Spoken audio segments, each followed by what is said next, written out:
Hello and welcome to Living Life Naturally. I'm your host, Lynne Wadsworth, a board certified holistic health practitioner and a certified wellness cooking instructor, and I'm here to help you walk in your own truth as you enter into this new and exciting season of life. So here on the podcast, we explore everything that helps you thrive, not just survive, in this powerful season of life. We talk about natural, holistic solutions for your health, your hormones, your energy, and your mindset, because midlife isn't the end of the story, it's the beginning of an entirely new chapter.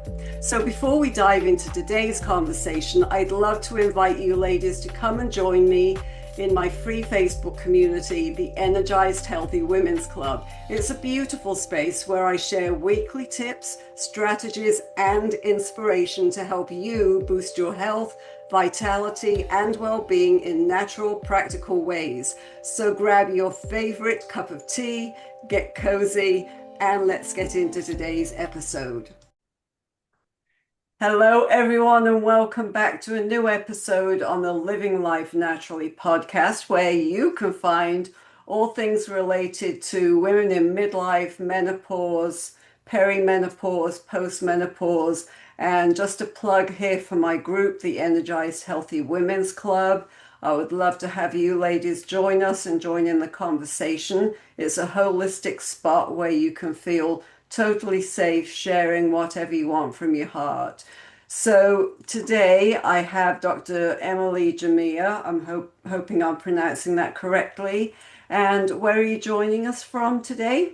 I am in Houston, Texas, Ah, where it's still 90 degrees outside. as our days are, so it's 82 here today in Florida, Mhm. but we're Okay. starting off with like 60s in the morning, so it's Yeah, really same. getting nice. So tell us a little about yourself and why you're in this line of work, what your passion is. Sure. So I am a sex and relationship therapist. I've been doing this work for over 15 years. And, it's funny when I reflect back, I think I was probably giving sex advice long before I was qualified to do so. The reason being, I grew up in a small conservative town in Southeast Tennessee.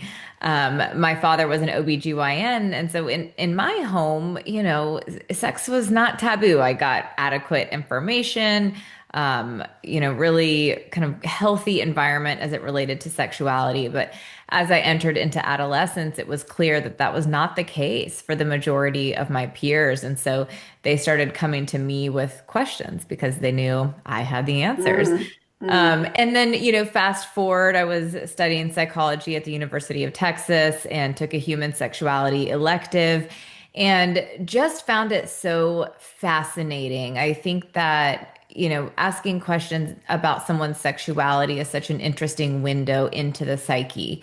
You can learn a lot about a person. And, it's such an important part of healthy relationships and well-being. And so it was really from that point on that I focused all of my energy and attention into that specialty. mm. So yeah, definitely not a topic that we have yet discussed. So I think it's going to be really interesting to get into it because it when I think about menopause and perimenopause, it really is kind of a subject that was always a little bit taboo. And I Hmm. grew up in a family like yours that was very open about sexuality. And then when I moved to the States, it was like everybody was so closed off, and I found it so different. Yeah. So, I even notice now in the generation that is younger that although people think of them as a more sexual generation, when it comes to talking about it, some of them are just like, oh, that's not something we talk about. So this is going to be an R-rated edition for us on the Living Life Naturally podcast. But I know that, first of all, I would like to ask you to introduce our audience to your book. Sure. So I am author of the USA Today best-selling book, Anatomy of Desire: Five Secrets to Create Connection and Cultivate Passion. And, the book was inspired years back, as I said, I've been doing this work for a long time. And I noticed that for the majority of my clients, I could get them to, maybe have more reliable orgasms, or I could help in, kind of balance desire within the relationship. And they would feel good for the most part about having more or less met their goals. But every now and then I'd have people come back at their accountability session, as I call it. And they'd say things like, well, things are much better than they were when we first met with you, but still not as intense as it was in the early days. We want it to feel like it does in the honeymoon phase, or like it appears to feel in the movies. And, I knew what they meant, but at that time, the language that was out there in the research was good enough sex. There was a whole good enough sex model, and it was kind of based on the premise that you more or less kind of get to a point where you settle and cultivate good enough sex, kind of with this idea that sex on the upper echelon of pleasure and satisfaction is something that is rare. And I just wasn't totally willing to settle for that. Mm. And I started paying closer attention to the language my clients were using to describe the sex they wanted. Words like effortless, I want to feel lost in the moment. And I realized they were describing a flow state. So, for people listening who don't know what a flow state is, it is a psychological state that we enter when we are so fully absorbed in an activity that we experience a loss of space and time, Mm. complete absorption, rapt attention, like a surfer who's at one with the wave, or, an artist who can paint for hours, or a, musician who's just jamming out with, playing music that isn't planned. And, I was familiar with the concept of flow. It's not a new term. It was coined decades ago by Mihai Csikszentmihalyi, and there's a lot of great research on flow state. But it wasn't a concept I had really heard about in relation to sex, which was surprising to me because I'm like, of course, that's what people want to experience when they Mm. make love. So I turned to the literature and found nothing. So I conducted my own first of its kind study looking at the relationship between flow state and sexual satisfaction. And lo and behold, people who were scoring high on the sexual satisfaction questionnaire, um, through that kind of self-report measure, were in fact experiencing a state of flow. So that was really exciting. And then I called up the participants in my study who got the highest scores and had really long conversations with them about what specifically they did to get into a flow state and what that was like for them. And it was through those conversations that these five key themes emerged, which are the five secrets in the book. And so we can talk about that a little bit. But one thing I'll say is that not one of them said that the best sex or the best flow state sex was in the honeymoon stage. Mm. This was sex that happened much deeper into the relationship. And I had a pretty good distribution of age ranges in my study. I mean, I had that you could only be in the study if you were over the age of 25. You had to have been in the relationship for over a year. But I had people who had been together for decades, who were in their 70s and still having great sex. And so I found the conversations to be really exciting and inspirational. So, when you talk to all of these people, did you talk to couples where the woman, even maybe the man in midlife stages, but especially for a woman in perimenopause, we're losing our hormones, nothing feels the same, and Mhm. there is a loss of um, desire really for sex. It's just one of those things that happens to us. And so, have you helped people get past that? Because, I think about my parents, and I know it's kind of weird to say, but they were definitely soulmate mates and they definitely had a great sex life. And to me, to get to the age they did, I think that that's just absolutely amazing. And that doesn't Mhm. happen for everybody. But, we especially struggle in that menopausal state because we as women might be changing. Probably our husbands aren't at that stage. And it can get to Sure. be really a sticky area to talk about.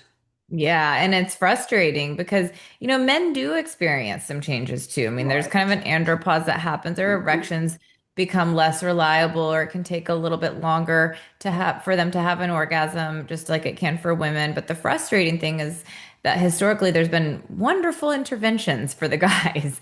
Testosterone and ED meds, and as you know, until recently, the science just hasn't focused on, women's well-being and sexual function. So we're just now, I think, getting the attention that we deserve and things are beginning to change. But yeah, for a long time, there was kind of this gap. And it's hard, I think historically we used to think of just menopause, but as you mentioned, I mean, perimenopause is, we're starting to realize these changes begin far earlier than the end of the last period, ending of the menstrual cycle. And of course, if you're not sleeping well or your body's changing or having hot flashes, you're not going to feel very good and thus not, always be in the mood for sex.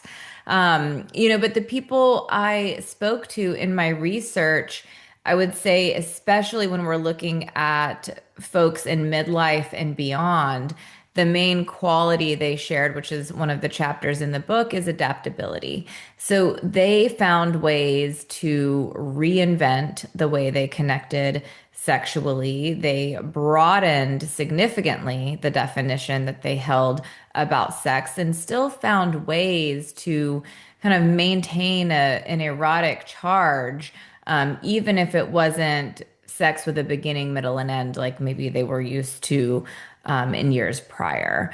And I want to say too, of course, now as we're learning more about the benefits of hormone replacement therapy, and women are now able to kind of balance out their hormones in a way that maybe they were scared to do a decade ago, and that can help a lot kind of mitigate some of the effect of those changes. Mm. And I think even for postmenopausal women, um, still healthy to be on some kind of hormone because it's almost like the people, medical profession, whoever thinks that, well, you get into perimenopause and you're old by then, and what does it matter? But I think that that's really a sad way to look at it It because is. we really should have that intimate connection with our partner. And I know it's not all about sex. There are different ways to really have to work at being closer to your Mhm. spouse and really connect with them. But, I mean, I think postmenopausal women tend to think, well, I don't need hormones anymore. Uh, and I think that we do. And a lot of the people I've interviewed on my podcast who are really experts in that field, I think even last week I had one where they're talking about keeping on with some kind of hormone, not necessarily in the way of pills, but even the bioidentical hormones, keeping them up for longer in life because it's not just the effect on your sexuality, it has an effect on your mind, your health, Oh, yeah. your emotions, just everything. Everything. I mean, the research now is finding, there is cognitive protection. Hmm. Women have much higher incidence of Alzheimer's, and they're, finally making the link with hormones. It protects bone health. It protects against postmenopausal genitourinary syndrome, which is just kind of the prolapse that can happen as we age. And so, yes, there are so many wonderful benefits to hormones. And, and that is a piece of the puzzle. It's a big piece, but it's not the whole picture. And Okay. so, I want women out there listening to this, not to feel like there's no option for them. Maybe they, for whatever reason, can't take hormones. I mean, I spoke to people in my study who, were breast cancer survivors, who had other kinds of chronic illness and pain, and still found their way back to each other in some regard. And I think part of the way we can do that is we remember that sex is not just a physical act that happens between two bodies. It is, relational. It is an opportunity for connection. It's an opportunity for self-expression. it's, really one of the only places left that we can kind of play and explore different parts of ourselves that maybe the rest of society doesn't see. And so, I think there's just so much potential in the sexual realm to add excitement and intensity and passion and joy to our lives. And, Mm, I just caution people against neglecting mm. it as soon as the body begins to change. So, if a couple had to pick just one of the secrets to having better sex, what would it be and why? Mm. If I had to say, well, I mentioned adaptability is a good one because that's really packed with all the information people need to know about how to cultivate a connection that stands the test of time. Because I remind people, the sex you have in the early years is going to be different when Hmm. you're trying to conceive or you have young children in the house or you're empty nesters and you are getting to know each other again. So that's a really great chapter for that one. Um, I love the curiosity chapter. I would say that's probably the most popular chapter because it's all about how to kind of maintain a growth mindset and keep an open mind about trying new things. I mean, so many not just my research, but countless other studies have found that sexual novelty is one of the best predictors of long-term satisfaction. And so many of us get stuck in a rut and it becomes monotonous and boring. And so that chapter is kind of about how to shake things up, but not in the way you would read like in a Cosmo, like it's not so much about toys and tips and tricks and things like that. It's about it goes much deeper than that. But I think the beauty of the way this book is laid out is that it's not something people have to read cover to cover. I intended it to live on someone's bookshelf and kind of depending on what's going on in their relationship, it's there as a resource. And, it may be that they are kind of in that busy season in life when they are, working and the kids are little and there's a million activities. And they just need to learn to quiet the mind enough to re-inhabit the body. And so the sensuality chapter of the book speaks to Mm, that. mm, Or, as I said, if sex has become monotonous, boring, then the curiosity chapter is what you would want to turn to.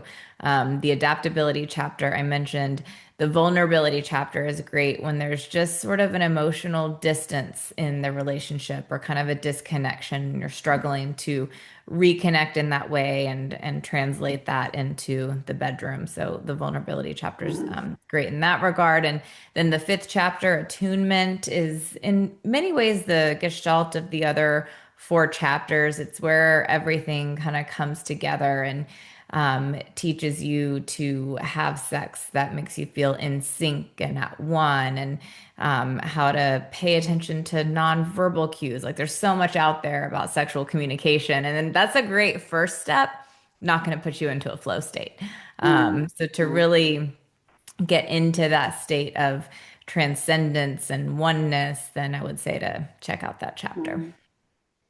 I think that we tend to forget that really when you hear of like a husband and wife who've been married a long time, they'll say, this was my soulmate.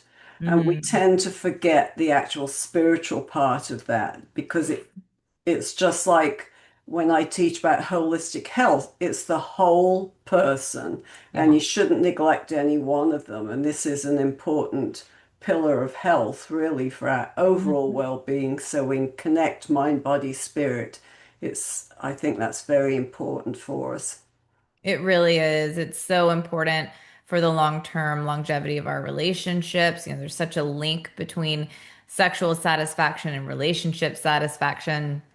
Um, it's not an area of your relationship that you want to neglect. And I think a lot of women struggle in that regard.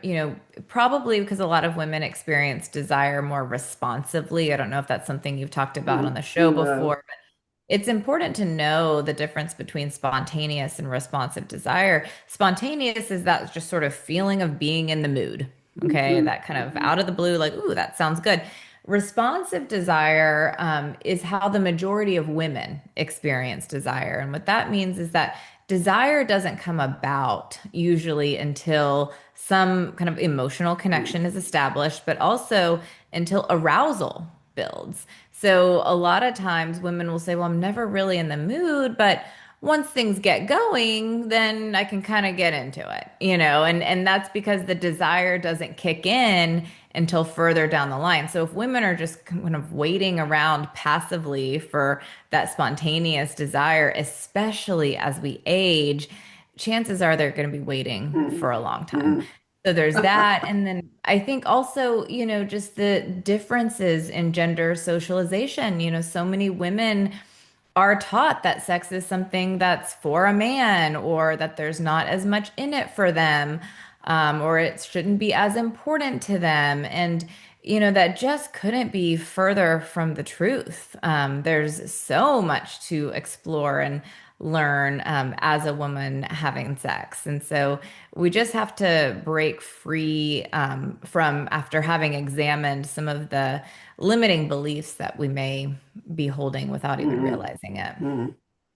So I know your book is due to come out soon. So can you show us a picture of your book? Sure, sure. So the hardcover and the Kindle and the Audible are all out. The paperback is set to release November 4th. So if you're a paperback person, be sure to, it's Mm. available for pre-order now, so you can check it out.